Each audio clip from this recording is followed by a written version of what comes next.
Police కమిషనరేట్లో ఈ జనవాడ అనే గ్రామంలో నిన్న రాత్రి 6 గంటల నుంచి 7 గంటల మధ్య పోలీసుల సమక్షంలోనే దాదాపుగా 300 మంది బీజేపీ, ఆర్ఎస్ఎస్, కాంగ్రెస్, మిగతా పార్టీల గూండాలందరూ కలిసి ఈ చర్చికి పోతున్న దళితులను ఘోరంగా విచక్షణారహితంగా చంపాలని దాడి చేసింది.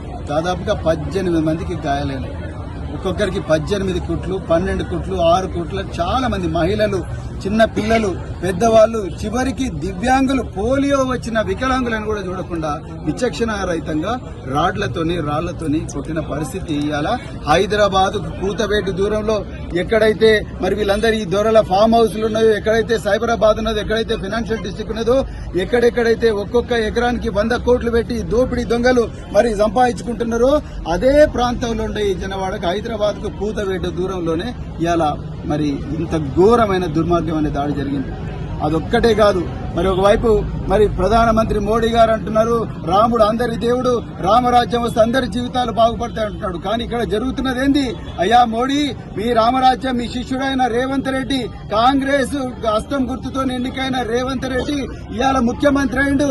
ఇవాళ ఆయన సాక్షిగా ఇవాళ ఇక్కడ దాడి జరుగుతూ ఉన్నది. దళితుల మీద, క్రైస్తవుల మీద, మైనార్టీల మీద, ప్రార్థనా మందిరాల మీద పట్ట పగలే దాడి జరుగుతున్నది. వీళ్ళు చేసిన పాపం ఏంది? వీళ్ళు కేవలం మా చర్చి ముంగటి నుంచి పాత తీరుగానే రోడ్డు వేయండి అంతే తప్ప కొత్తగా రోడ్డు వేయకండి అని. వీళ్ళు ఈ రోజు గ్రామ పంచాయతీలో సర్పంచులు లేరు, కేవలం స్పెషల్ ఆఫీసర్లే ఉన్నారు. ఈ పంచాయతీని తప్పు చేయాల్సింది స్పెషల్ ఆఫీసర్, కాంట్రాక్టర్, లేకపోతే హెచ్ఎండిఏ ఇంజనీర్లు చేయాలి. కానీ ఇవాళ బీజేపీ, ఆర్ఎస్ఎస్ వాళ్ళు మాజీ సర్పంచ్ భర్త వాళ్లకు ఏం అవసరం ఉన్నది ఇక్కడికి రావడానికి? ఇదేనా ఇందుకోసమేనా తెలంగాణ ప్రజలు మీకు ఓటేసింది? టీఆర్ఎస్ ప్రభుత్వాన్ని గద్దెదించి కాంగ్రెస్ పార్టీకి అధికారం ఇచ్చింది ఇందుకోసమేనా? మీరు చెప్పాలి. ఇవాళ వీళ్ళందరూ ఓటేస్తేనే కదా మీరు ఇవాళ ముఖ్యమంత్రి పీఠం మీద కూర్చున్నారు. ఇవాళ వీళ్ళని విచక్షణ రహితంగా కొట్టింది. కనీసం పోలియో వచ్చిన దివ్యాంగులను కూడా వదలకుండా 18 కుట్లు పడ్డాయి అతనికి.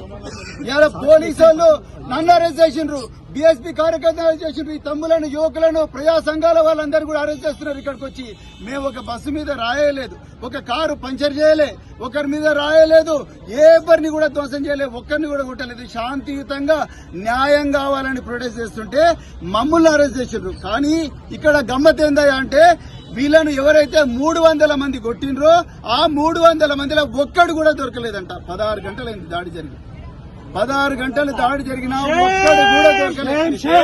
అంటే మీరు ఎవరి పంచన ఉన్నారు? రేవంత్ రెడ్డి ఎవరి పంచన ఉన్నారు? మీకు ఓటేసిన ఈ బహుజనులు, దళితులు, మైనారిటీలు, క్రైస్తవులు, లేకపోతే పేద బీసీలు వీళ్ళ వైపు ఉన్నారా? లేకపోతే మీరు దాడి చేస్తున్న బీజేపీ, ఆర్ఎస్ఎస్ గుండాల వైపు ఉన్నారా? మీరు ఇవాళ తెలంగాణ పిల్లలకు సమాధానం చెప్పాలి. మీరు ఇవాళ మీ పోలీసులు ఎవరి కోసం ఉన్నారు? మా కోసం ఉన్నారా? వాళ్ళ కోసం ఉన్నారా? వాళ్లను మా నుంచి కాపాడుతున్నట్టుగా మీ పోలీసు వాళ్ళు మాట్లాడుతూ ఉన్నారు. ఎక్కడ పోయిందండి మీ డీజీపీ? ఎక్కడ పోయింది మీ హోంమంత్రి? మీరే హోంమంత్రి రాష్ట్రానికి. మీరెందుకు రాలేదు మరి జనవాడకు? మీరెందుకు రాలేదు? రావాలి, మీకు దమ్ముంటే జనవాడకు వచ్చి చెప్పాలి ప్రజలకందరికి ఆన్సర్. ఎక్కడ పోయింది మరి మీ హోంమంత్రి? ఎక్కడ పోయింది? లేడు. మీరే హోంమంత్రి, వచ్చి చెప్పండి. మీ డీజీపీ ఎందుకు వస్తలేడు ఇక్కడికి? మీ కమిషనర్ ఎందుకు వస్తలేడు? మీ అడిషనల్ డీజీలు ఎందుకు వస్తలేరు? ఎక్కడ పోయింది మీ ఇంటెలిజెన్స్ వ్యవస్థ? ఎక్కడ పోయింది మీ స్పెషల్ బ్రాంచ్? ఇంత గడబడి జరుగుతుంటే మహిళలను చూడకుండా కొడుతున్నారు. ఇవాళ వాళ్ళ ఊరికి కూడా వాళ్ళు పోలేని పరిస్థితి. అంటే మీరు ఇచ్చిన 6 గ్యారంటీలు అంటే మీ 6 గ్యారంటీలు గంగల పోను, మాకు మా ప్రాణాలకు గ్యారంటీ కావాలి ఇవాళ.